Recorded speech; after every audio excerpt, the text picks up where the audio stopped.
But Babylon's walls were only the beginning of its wonders. The processional way was the main north-south avenue of the city. It was over 70 feet wide, paved with stone and flanked by carved lions. The magnificent processional way led northward to the great temple dedicated to the god Marduk. It was the most impressive street in the ancient world. This is the Ishtar Gate, magnificent and imposing. This was one of 8 fortified gates of the ancient city. They named it after Ishtar, the popular goddess of love. As with the glazed bricks from the processional way, German archaeologists also shipped these vividly colored bricks back here to the Pergamon and reassemble this magnificent gate. The Ishtar Gate was renowned throughout the world, a symbol of Babylon's unrivaled power and might. Through it passed the victorious armies of mighty Babylon as they returned home from distant conquest. The actual Ishtar Gate is in Berlin. Tourists at Babylon can view a half-size replica at the entrance to the site. This was built by the Iraqi government. Not far from the Ishtar Gate, Nebuchadnezzar built a magnificent palace. This palace contained 5 great courtyards surrounded by many apartments and suites. Nebuchadnezzar's throne room lay directly to the south of the central courtyard. Proud Nebuchadnezzar called his palace the marvel of mankind, the center of the land, the shining residence, the dwelling of majesty.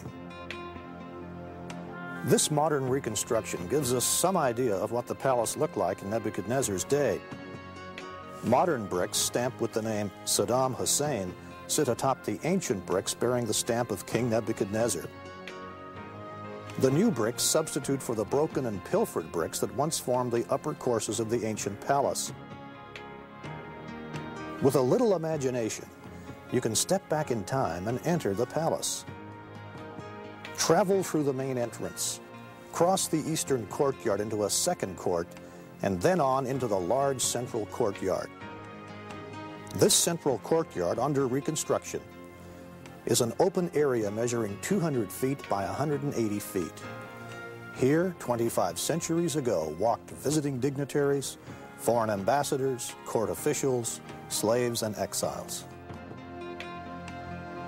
Just to the south of the central courtyard is Nebuchadnezzar's grand throne room. Let's have a look inside. The throne room measures 170 feet by 56 feet. It compares in size with the famous Hall of Mirrors at Versailles in France. Upon this dais, partly recessed into the wall, stood the throne of Nebuchadnezzar himself. In Berlin's Pergamon Museum is a reconstruction of a glazed brick frieze from the walls of the throne room. It gives us a taste of the magnificence of the architecture and decorations of the royal palace in its heyday. What a place this must have been. The effect must have been overwhelming. And that was precisely the point. Nebuchadnezzar's public works were designed to imprint the glory of Babylon and its gods on everyone's mind. Just to the west of the palace along the Euphrates River lay the famous Hanging Gardens of Babylon, one of the 7 wonders of the ancient world. It's said that Nebuchadnezzar built the hanging, actually terraced gardens to please a favorite wife. This young queen, unused to the flat, hot Mesopotamian plain, longed for the cool mountains and forests of her native land. Until recently, many archaeologists believed that the Hanging Gardens had been situated near the Ishtar Gate. It was there, at the northeast corner of the palace, near the Ishtar Gate, that Professor Koldewey had discovered an unusual structure. It was an underground crypt consisting of a series of 14 arched vaults. Nearby was a unique well with 3 shafts. He and later archaeologists concluded that the vaults were constructed to support some enormous weight, possibly the foundations of the Hanging Gardens. But today, many archaeologists believe the vaulted chambers served as a warehouse and administrative complex, because they found ration lists for Jewish exiles. The gardens then would have been more logically situated at the other end of the palace, nearer the river. Imagine what it must have been like. Babylon was at its zenith. Her towering walls were emblazoned with the colorful symbols of a great empire. Yes, Babylon was impressive, but it was also notorious for decadence and sensuality. Cut off from the true God, addicted to commerce and idolatry, Babylon's moral decadence and corruption plummeted to such a level that Babylon became known as the cesspool of vice. That was quite a distinction, especially in the generally licentious climate of the ancient Near East. Once again, we see Babylon as a symbol of all that is opposite to the way of God. Obsessed with their evil pleasures and filled with pride over their great achievements, the people of Babylon, like their king, drifted inexorably toward a day of reckoning. It's easy to see how people could have been seduced by the wealth, power, and open sensuality of Nebuchadnezzar's Babylon. Through Babylon's wealth and commercial enticements, the people of the ancient Near East were seduced into serving the gods of Babylon, Marduk and Ishtar. As we'll see later, the Babylon, as described in the book of Revelation, is also an enticing mixture of idolatry and commercial power. Another dominant landmark of Nebuchadnezzar's Babylon was a massive seven-stage tower, or ziggurat. This great edifice was reputedly built on the site of Nimrod's original Tower of Babel. The ziggurat was located about half a mile south of the royal palace. Standing nearly 300 feet tall, it was about the same height as the Statue of Liberty in New York Harbor. The Babylonians call it Atemen Anki, the house that is the foundation of heaven and earth. It was topped by a temple covered with blue glazed bricks. Nebuchadnezzar boasted, "I raised the summit of the Tower of Stages so that its top rivaled the heavens." The attitude of Nimrod was alive and well. Nothing is left of the ziggurat today. Only the crumbling brickwork of its base remains. The tower was long ago quarried for its bricks and is now simply a hole in the ground. Opposite the ziggurat stood a huge temple, the Temple of Marduk. It housed the great statue of Marduk, said to have been made of 22 tons of gold. He was commonly called Bel, meaning Lord. From Marduk's shrine, Nebuchadnezzar spread the knowledge of Bel throughout the ancient Near East. This is one reason the prophet Jeremiah singles out Marduk in a prophecy predicting Babylon's downfall. Babylon will be captured. Bel will be put to shame. Marduk filled with terror. Her images will be put to shame and her idols filled with terror. A nation from the north will attack her and lay waste her land. No one will live in it. Both men and animals will flee away. Yes, Babylon looked impregnable. Its power and its wealth dominated the ancient Near East, but so did its cruelty and its rank idolatry. As we saw at the Tower of Babel, God does not forever tolerate human pride and arrogance. In his mercy, God tried to warn Nebuchadnezzar. Nebuchadnezzar began having troubling dreams, but they were dreams of warning from the Creator God himself. Nebuchadnezzar did not know what was happening. Neither did anyone in his court, except one, a young Jewish captive, a man of God named Daniel. Babylon, past, present, and future.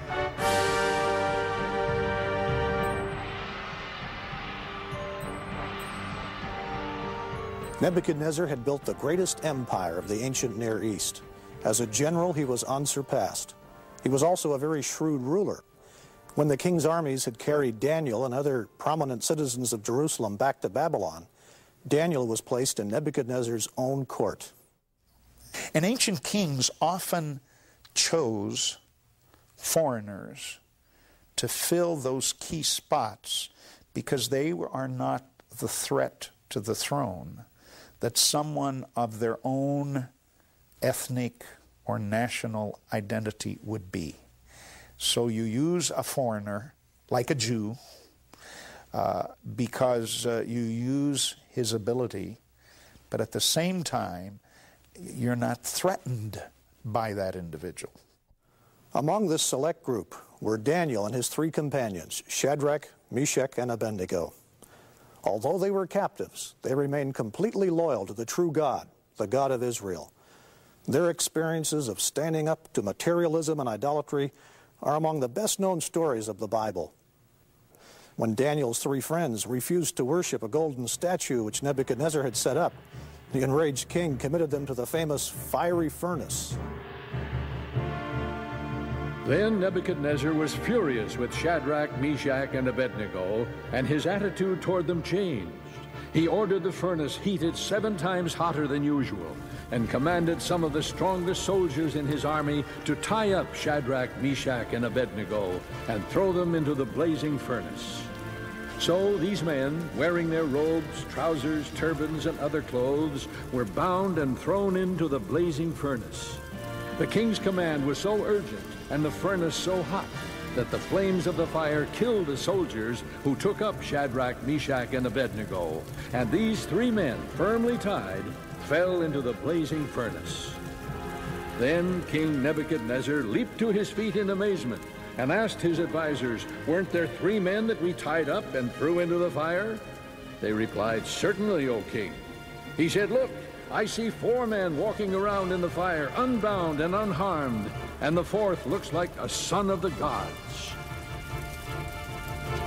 For once outflanked, the astonished Nebuchadnezzar called Shadrach, Meshach, and Abednego to his side. Fire had not harmed their bodies, nor did they smell of smoke. In an amazing turnabout, Nebuchadnezzar praised the God who had sent his angel to rescue them. He promoted them to high positions in his kingdom. The relationship between Daniel and Nebuchadnezzar was a strange one indeed. On one hand, there was Nebuchadnezzar, pagan ruler of the known world, whose dazzling accomplishments rested on military force and slave labor. On the other, a young Jewish captive brought from his homeland to Babylon, a servant of the one true God, yet loyal to his new king. Nebuchadnezzar is presented as being, at least in the book of Daniel, somewhat sympathetic to the God of Israel and the God of Daniel. But to call Nebuchadnezzar someone who has placed his faith in the God of Israel and Daniel, I would say no. These ancient kings were great politicians, and you know, they made decisions on that which was based, they felt, in terms of their own favor. It was while Daniel was captive in Babylon that he and the king began having disturbing dreams and visions. God was giving them both insight into the future. The 2nd chapter of the book of Daniel records one particularly disturbing dream of Nebuchadnezzar. Daniel describes it. "You, O king, were watching, and behold, a great image. This great image, whose splendor was excellent, stood before you, and its form was awesome. This image's head was of fine gold, its chest and arms of silver, its belly and thighs of bronze, its legs of iron, its feet partly of iron and partly of clay. You watched while a stone was cut out without hands, which struck the image on its feet of iron and clay and broke them in pieces. Then the wind carried them away, and the stone that struck the image became a great mountain and filled the whole earth." No wonder this dream troubled Nebuchadnezzar. Daniel told the king both what he had seen and gave him an interpretation, a revelation from God himself. The head of gold was Nebuchadnezzar's empire. The silver, bronze, and part iron, part clay portions of the statue represented successive kingdoms. Each was inferior to the one before. The stone symbolized the ever-ruling kingdom of God, the unseen God who determines the fate of all kingdoms, including Nebuchadnezzar's. When Nebuchadnezzar heard this interpretation, he fell on his face before Daniel. Once again, he praised the God of Israel. But the old arrogance soon reasserted itself. The book of Daniel portrays Nebuchadnezzar in the mold of many dictators we've seen strut across the stage of history. He was filled with pride and given to fits of rage. He controlled